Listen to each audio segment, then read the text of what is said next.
let's talk briefly about kind of some of the big things that you have going on recently, where you've taken Master Splinter, kind of put him with the Foot Clan, and pushing Michelangelo into more of a leadership role.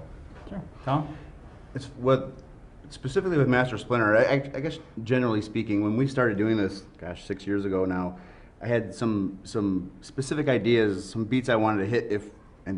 Back then, imagining we'd be in issue 73 was beyond me. It was like a pipe dream at that point.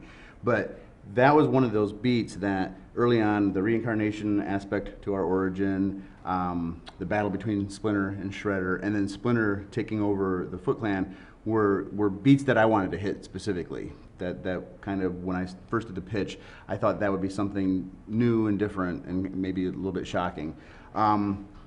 The rest of the story, the way it works is Kevin and Bobby Kernell, our co-plotter and editor, and I sit down, we have these mind melds, and then the story's kind of, we have a plan, and then specific elements of the story evolve organically through our meetings. Sometimes when I'm scripting, I'll get an idea. Sometimes when we're doing the back and forth. But this for me was kind of a success. I felt like a success for us because we are finding a way to hit those beats that we've talked about years ago. And so Master Splinter taking over the Foot Clan was one of those things where I felt at its core, the Turtles is a family story.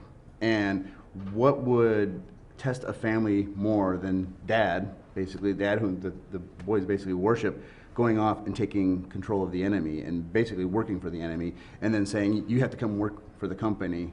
And they, as teenage boys, have to make a decision. Is this something we want to do, or is it time for us to branch out? And spoiler alert, in our story, the boys decide to branch out. They don't want to have anything to do with it. So at this point, they're not necessarily enemies, but they certainly aren't working together. And so we've actually gotten to a point in our story where I think the big drama right now is Leonardo has to take charge, but how do you take charge of your brothers? You know, when they've been used to listening to dad, and all of a sudden, it's kind of like one of those things, how many times you say, who put you in charge? Right. But he naturally is the leader, but it's not coming as natural to him as he likes, because he has to become a master himself of what we call in Clan Hamato. And so that's kind of where we're at right now, and unfortunately, they have this schism between themselves, and the world continues, and it's a crazy place in the Teenage Mutant world, man, with so many villains. In speaking to the family aspect of the Turtles, this new storyline that you have coming up with the Pantheon family is another family. And talk about kind of the big plans, because this seems like something that's been kind of bubbling up in the last year. Geez, the funny thing, actually the Pantheon family has probably been one of the most challenging things, because we started planting those seeds, I think, 30s? Yeah, and it was kind of like, how would I say this, on the fly. Some of the stuff that we were developing then wasn't part of the plan, and we always thought, we want to plant some seeds, and then we'll get to this. But then as we started progressing, like Kevin said, the storylines started going different directions, we started to realize, we need to get to this. We need to find a way to get to the Pantheon, and so what we did was we had our Mind Meld meetings, and that's probably one of the most nervous I've been about a storyline, because I wasn't 100% sure where it was going. You have a general idea of something, but specifically I was like, what are we going to do? And it was probably one of our best Mind Meld meetings, where we all sat down and realized who the Pantheon were, and it comes down to kind of a Turtles theme. They're a family. It's a fun question. There's been a lot of iterations of the Turtles over the years, whether it's video games, movies, and TV. Is there a specific voice now that you hear for certain characters as you're writing them, as you're talking about them? Are you hearing the cartoon voices, the movie voices, or is it more like a blank slate when you're talking about the characters? Well, at least for me, because having been through so many of them, even like going back to the first cartoon series, when we were presented with these different voice actors to bring these characters to life, we heard voices of a friend or some like Casey Jones, for example.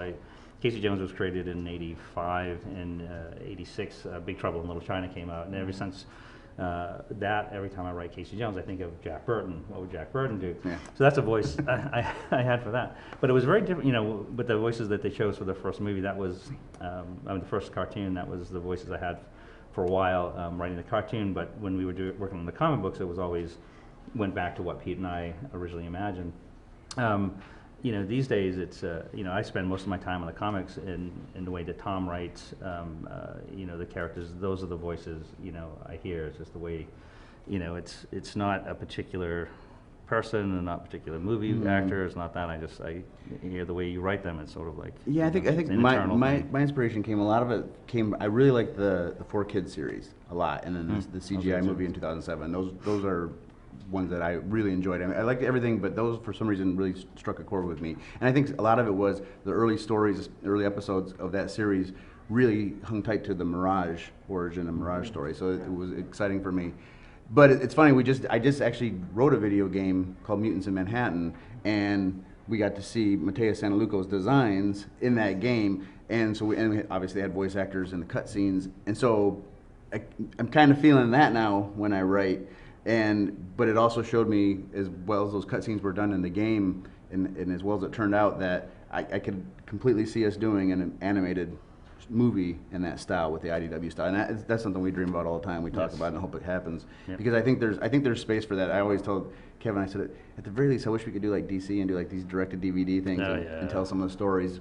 But speaking of voices, it's always kind of a running joke at my house, because when you're writing, sometimes you're doing it out loud, and I don't know how many times my wife or my daughter will say, "What did you say?" And I go, "No, Mikey was saying that. I'm just practicing." So. Well, great. Thank you guys for speaking with me.